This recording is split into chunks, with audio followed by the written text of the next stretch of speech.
Se segura aí na poltrona que tem muita informação de qualidade e a gente já começa com a China, pessoal. Exatamente isso.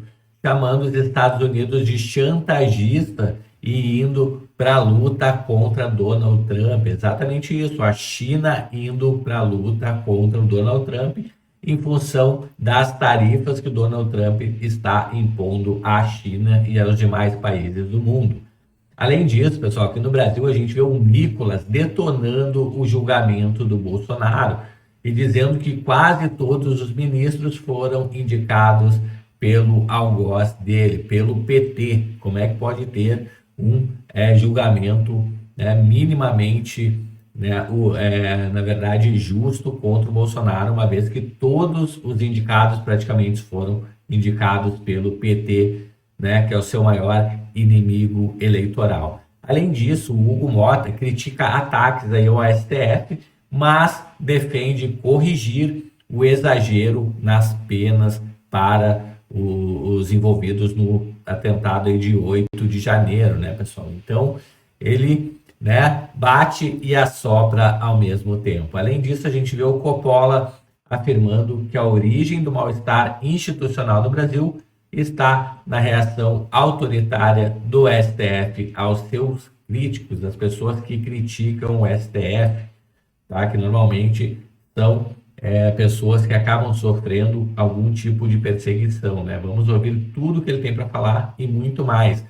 Além disso, a gente vê o ministro Moraes aqui falando, multando o Felipe Martins em R$ 20.000 por um post que o advogado dele fez nas redes sociais. Você vai entender tudo nesse vídeo aqui. Além disso, a gente vê o Bolsonaro falando que o Hugo Mota, pessoal, está sofrendo pressão tanto do STF quanto do executivo, do Lula, para não pautar a anistia. Tudo isso e muito mais no vídeo de hoje. Então já se inscreve no canal, habilita o sininho de notificações. Sem mais delongas, a gente já vai para a primeira notícia, que é nada mais, nada menos do que a China, pessoal, chamando os Estados Unidos de chantagistas e dizendo que vai lutar até o fim. Então, o Ministério do Comércio da China prometeu tomar resolutamente, né, contramedidas para salvaguardar seus próprios direitos e interesses, ou seja, vão retalhar, sim, os Estados Unidos. Enquanto muitas nações estão se esforçando para fechar acordos de tarifas com o presidente dos Estados Unidos, né, Donald Trump, a China está se levantando contra ele, esperando transformar a crise em oportunidade. A ameaça dos Estados Unidos de aumentar as tarifas sobre a China é um erro atrás do outro, que mais uma vez expõe a natureza chantagista dos Estados Unidos. A China nunca aceitará isso.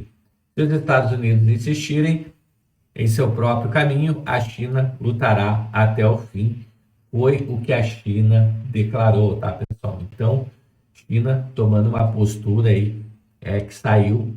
Normalmente a China é mais comedida nas palavras, né? Mais comedida quando o assunto é guerra comercial, mas dessa vez eles estão indo para cima. Desde que os Estados Unidos iniciaram a primeira guerra comercial em 2017, continuamos a nos desenvolver e progredir, demonstrando resiliência. Quanto mais pressão recebemos, mais forte nos tornamos. Isso foi o que falaram ao jornal, né, os chineses. Trump já expressou seu descontentamento com a resposta de Pequim, ameaçando ontem, né, intensificar ainda mais a guerra comercial, aplicando tarifas adicionais de 50% sobre as importações chinesas. Ou seja, vai passar dos 100%, né, pessoal? Se a China...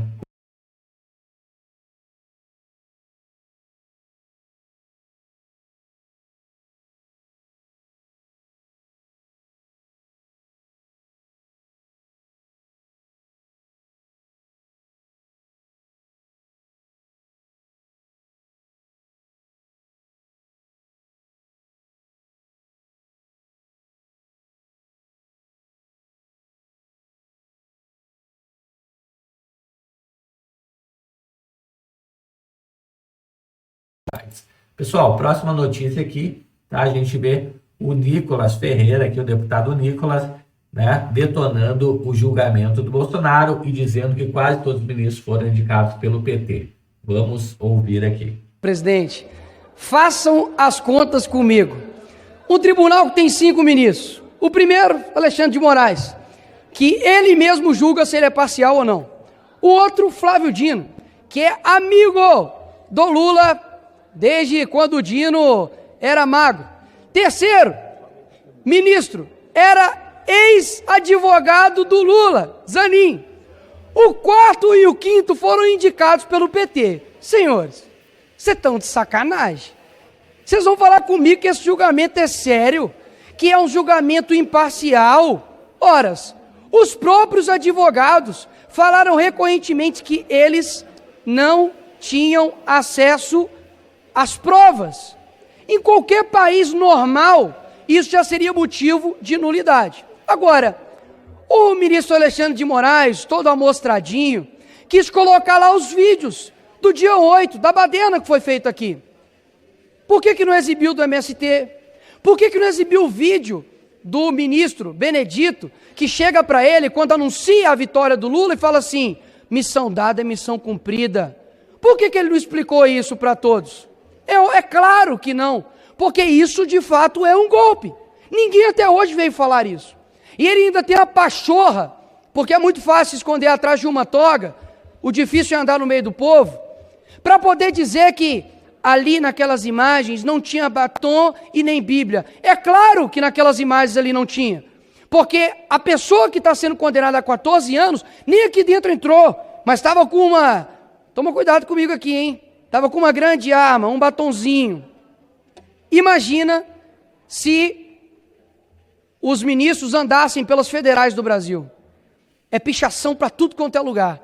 E outra, não eram vocês mesmos que defendiam que pichação era liberdade, né? É tudo bem fazer isso, e agora quer condenar essa pessoa a 14 anos? Vou falar uma coisa para você aqui que eu não estou falando para eles, porque eles, meu filho, é só o Espírito Santo para mudar mesmo. Agora, eu falo para você, brasileiro, que tem no mínimo 2 neurônios.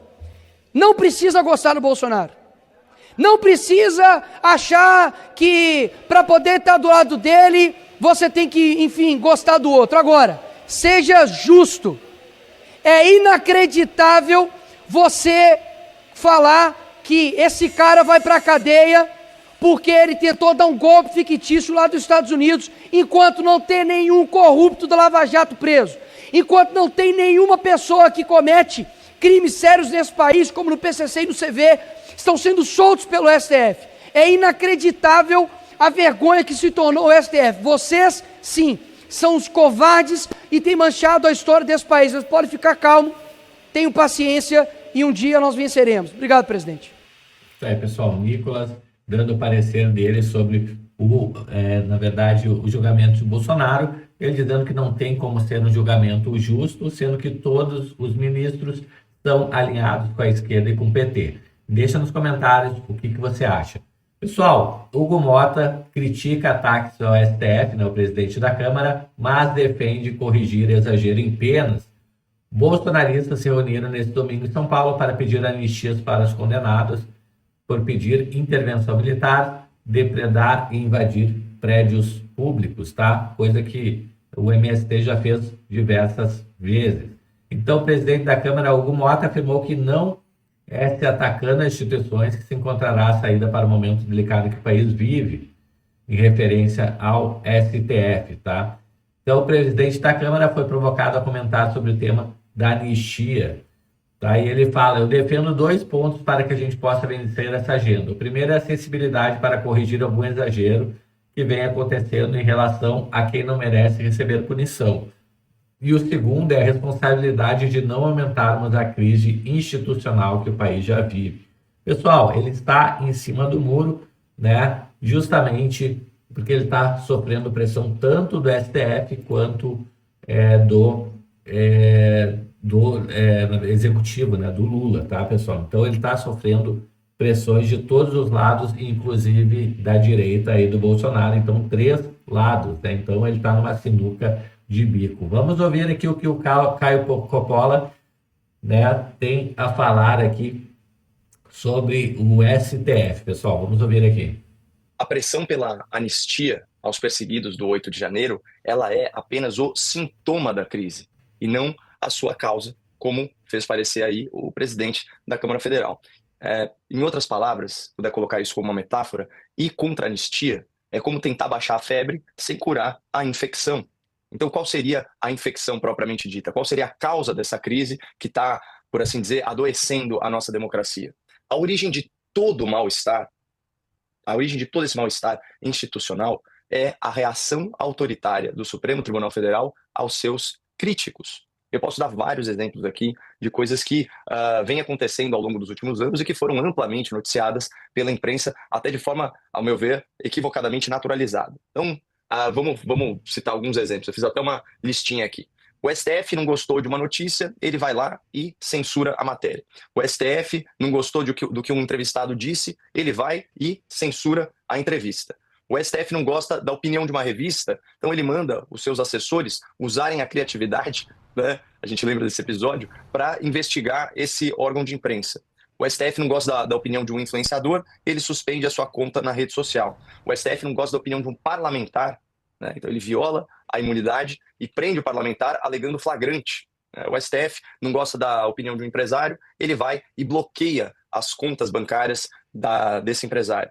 O STF não gosta de um parecer da Procuradoria-Geral da República, ele simplesmente ignora o Ministério Público. O STF não gosta de um projeto de lei, como nós estamos vendo, no caso da anistia, e ele faz pressão sobre o Congresso. O STF, né, esse se tornou o grande símbolo dessas manifestações, né, não gosta de uma frase escrita com batom numa estátua e trata uma manifestante como se ela fosse uma criminosa, perigosa, né, e já condenada.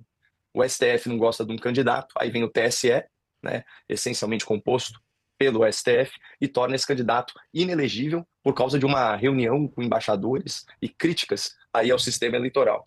E, finalmente, mesmo quando a gente tem um ministro do STF como suposta vítima de um caso, é ele que vai investigar e julgar todo esse procedimento. Então, pessoal, quando a sociedade ela tem essa percepção, né, de que os juízes não estão seguindo a lei e não estão sendo imparciais, aí instala-se uma crise de legitimidade e também uma crise de credibilidade. É isso que a gente viu divulgado aí na manchete do Poder 360 ano passado. Eu já trouxe essa notícia só para amarrar, Basília. A avaliação positiva do STF cai de 31% para 12% em 2 anos. Então, como eu disse anteriormente, esse clamor público pela anistia, ele é só o sintoma da crise. A causa dessa crise é o autoritarismo, a meu ver, inconstitucional do Supremo Tribunal Federal. Pessoal, Caio Coppola simplesmente é impecável, né? Falando o que está acontecendo atualmente no Brasil. Moraes multa Felipe Martins em R$20 mil por post de advogado, né? Então o ministro deu 24 horas para ex-assessor de Bolsonaro prestar esclarecimento sobre risco de prisão, né? E continua.